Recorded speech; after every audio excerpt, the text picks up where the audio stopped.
இந்த வீடியோவில் எதை பற்றி பார்க்க போகிறோன்னா போன வீடியோவோட கண்டினியூ தான். டெய்லரிங் மிஷின்ஸ் பற்றி பார்க்க போகிறோம். நீங்கள் என்ன தான் ஸ்டிச்சிங்கில் வந்து பக்காவாக இருந்தாலும் இல்லை இப்போ தான் நான் ஃபஸ்ட்டு வந்து டெய்லரிங் கற்றுட்ருக்கேன், ஸ்டிச்சிங் லைனுக்கு இப்போ தான் நான் புதுசு அப்படின்னாலும் நீங்கள் கண்டிப்பாக ஸ்டிச்சிங்கை தவிர்த்து நிறையா வந்து நீங்கள் கற்றுக்கிற வேண்டிய இருக்கும். அப்படி என்ன அந்த ஸ்டிச்சிங்கோட மெயினான பாயிண்ட் அப்படின்னா மிஷின்ஸை பற்றி நிறைய தெரிஞ்சுக்கணும். டெய்லரிங் மிஷின் வந்து எப்படி வந்து அது ஒர்க் ஆகுது, எதனால நூல் கட் ஆகுது, எப்படி நீடில் போடுறது, லூப் ஏன் அடிக்குது, இந்த மாதிரி நிறைய ப்ராப்ளம்ஸ் வந்து வரும். அது நீங்கள் என்ன தான் நல்லா ஸ்டிச் பண்ணி பழகினாலும் கூட நீங்கள் தச்சுட்டு இருக்கும்போது அது ஏதாவது ட்ராப் பண்ணிடுச்சு அப்படின்னா டோட்டலாக அந்த ஒர்க்கை வந்து நிப்பாட்டி வச்சுருவீங்க. ஸோ அந்த ஒர்க்கை வந்து அடுத்து பண்ண முடியாது. ஸோ இதை சரி பண்ணணும், டைம் போயிடும், இந்த மாதிரி நிறையா வந்து ஃபேஸ் பண்ணுற மாதிரி இருக்கும். எப்போவுமே வந்து பார்த்திங்கன்னா டெய்லரிங் மிஷினை வந்து எப்படி நம்ம சரி பண்ணுறது, ஸோ அந்த டெக்னிக்கும் நிறையா வந்து தெரிஞ்சு வச்சுக்கிட்டீங்க அப்படின்னா ஃபாஸ்ட்டாக அந்த ஒர்க்கை முடிச்சுட்டு அடுத்த ஒர்க்குள்ளே வந்து போகலாம்.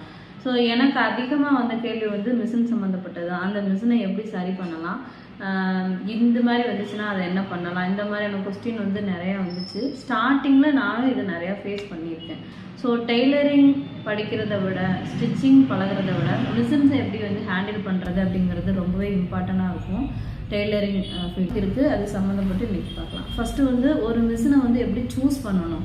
டெய்லரிங் மிஷின் வந்து மார்க்கெட்டில் நிறையா இருக்கும். அந்த மிஷின் வந்து எதுக்கு நீங்கள் யூஸ் பண்ண போகிறீங்க, ஹெவி டியூட்டியா இல்லை நார்மலாக உங்கள் ட்ரெஸ் மட்டும் ஸ்டிச் பண்ணவா இல்லை சும்மா பேசிக்காக வந்து ஸ்டிச் பண்ணிக்கவா, இந்த மாதிரி விஷயங்கள்லாம் பார்த்துட்டு தான் வந்து ஒரு மிஷின் வந்து வாங்கணும்.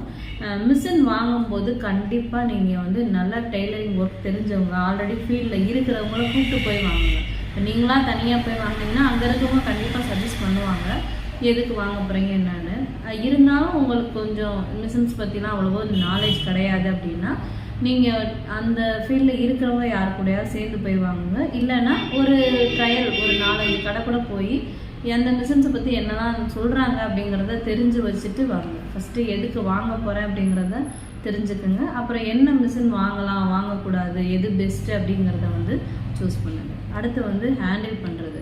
ஸோ மிஷின் ஹேண்டில் பண்ணுறது பார்த்தீங்கன்னா எல்லாரும் வந்து அந்த மிஷின் யூஸ் பண்ணுற மாதிரி இருக்காது. மோஸ்ட்லி வீட்டுக்கு வாங்குறீங்க அப்படின்னா ஒரு 2 பேர் வேணால் யூஸ் பண்ணலாம், இல்லைன்னா நீங்கள் சிங்கிளாக வந்து யூஸ் பண்ணுற மாதிரி வரும். இப்போ 2-3 பேர் சேர்ந்து அந்த மிஷின் யூஸ் பண்ணுறீங்க அப்படிங்கும்போது அவங்க எந்த டென்ஷன் டிஸ்கில், அதாவது நம்பரை என்ன அட்ஜஸ்ட் பண்ணி வச்சுருக்காங்கன்னு தெரியாது, என்ன நீடில் போட்டிருக்காங்க தெரியாது. இந்த மாதிரி ப்ராப்ளம் வரும்போதும் ஸ்டிச்சிங்கில் கண்டிப்பாக வந்து உங்களுக்கு மிஸ்டேக் வரும். அதையும் பார்த்துட்டு நீங்கள் வந்து யார் ஹேண்டில் பண்ணுறீங்களோ, இப்போ ஒரு ஆள் கைப்பட ஒரு மிஷின் இருக்குது அப்படின்னா அது ரொம்பவே நீட்டாக இருக்கும். அந்த மிஷின் எப்படி தைக்கும், எப்படி மூவ்மெண்ட் இருக்கும், ஃபாஸ்ட்டாக போனால் கட் ஆகுமா, ஸ்லோவாக போனால் கட் ஆகும், இதெல்லாம் வந்து உங்களுக்கு தெரியும். ஸோ அது மாதிரி ஹேண்டில் பண்ணுறவங்க என்ன நீடில் போட்டிருக்கீங்க, எந்த அளவில் வச்சுருக்கீங்க, இதெல்லாம் வந்து பார்த்துக்கோங்க. அடுத்து வந்து நீடில் அண்ட் ஆக்சசரிஸ். ஒரு மிஷினுக்கு இந்த நீடில் தான் போடணும், இந்த பாபின் கேஸ் தான் யூஸ் பண்ணணும் அப்படின்னு நிறையா இருக்கும். ஃபேக்கான ப்ராடக்ட்டும் இப்போ நிறையா கிடைக்குது. நீடிலில் வந்து டூப்ளிகேட்டாகவும் கிடைக்குது. கொஞ்சம் அது மிஞ்சி போனால் ஒரு 50 ரூபா 60 ரூபா எக்ஸ்ட்ரா வருது அப்படின்னாலும் கொஞ்சம் குவாலிட்டியாக அந்த மிஷினுக்கு ஏற்ற நீடிலும் அக்சசரிஸ் மட்டும் யூஸ் பண்ணீங்க அப்படின்னாலும் மிஷின் லாங் லைஃப் வரும். ஸ்டிச் பண்ணும்போது எந்த ப்ராப்ளமும் வராது. அதே மாதிரி ஆயில், இப்போ தேங்காய் எண்ணெய் ஊற்றுறதா, இது நான் மிஷின் க்ளீனிங் வீடியோவில் போட்டுட்டேன். தேங்காய் எண்ணெய் தான் இதனால் வரை நான் ஊற்றி தச்சிருக்கேன் அப்படிங்கிறவங்களும் இருக்காங்க. மிஷின் ஆயில் போடும்போது பார்த்தீங்கன்னா அந்த ஸ்டக் ஆகிறது, கட் ஆகிறது, இந்த ப்ராப்ளம் வந்து வராது. ஸோ மிஷினுக்கு தேவையானதை மட்டும் யூஸ் பண்ணிக்கிட்டால் போதும்.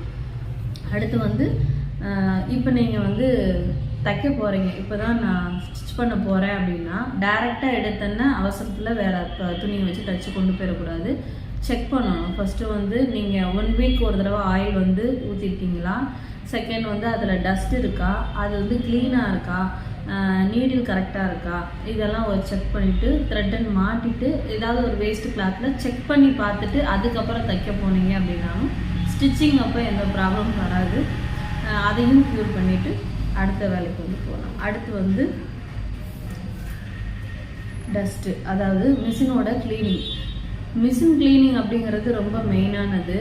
நம்ம ஸ்டிச்சிங் பிஸியில் சில பேர் அதை வந்து கவனிக்க மாட்டாங்க. இப்போ என்னோட மிஷின் வந்து 1 இயராக வந்து அதை நான் யூஸ் பண்ணவே இல்லை. பட் அந்த 1 இயர் கேப்பில் வந்து வீக்லி ஒன்ஸ், கண்டிப்பாக இல்லை மந்த்லி ஒன்ஸ் வந்து என்ன பண்ணேன்னா ஆயில் மட்டும் போட்டு ரன் பண்ணிவிட்டு ஆஃப் பண்ணி க்ளோஸ் பண்ணி வச்சுருவேன். இது மட்டும் பண்ணிட்டு வந்தேன். ஒன் இயர் 1.5 இயருக்கு அப்புறமும் இந்த மிஷின் எடுக்கும்போது கண்டிப்பாக அது ரன் ஆகுது, அது வந்து ஓடுது. ஏன் அப்படின்னா அந்த ஆயில் போட்டு நம்ம வந்து மெயின்டைன் பண்ணனால.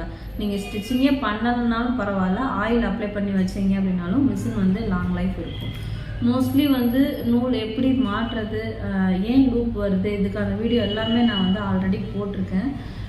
இருந்தாலும் சின்ன சின்ன ப்ராப்ளம்ஸ் வரும். இந்த மாதிரி நூல், அதாவது மேலே நூல் வந்து தச்சிட்டு இருக்கும்போது மேலே ப்ராப்ளம் ஆகுது அப்படின்னா அடியில் தான் ப்ராப்ளம் இருக்குதுன்னு அர்த்தம்.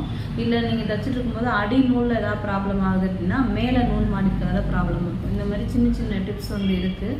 இதெல்லாம் பார்த்துக்கிட்டீங்க அப்படின்னாலே மிஷின்ஸில் வந்து மோஸ்ட்லி மிஷினை வந்து தெரிஞ்சுக்கிட்டாலே போதும், ஸ்டிச்சிங் பயங்கரமாக இருக்கும். டெய்லரிங் அப்படிங்கிறவங்க வந்து ஸ்டிச்சிங் லைன் மட்டும் தெரிஞ்சால் நல்ல டெய்லர் அப்படின்னு கிடையாது.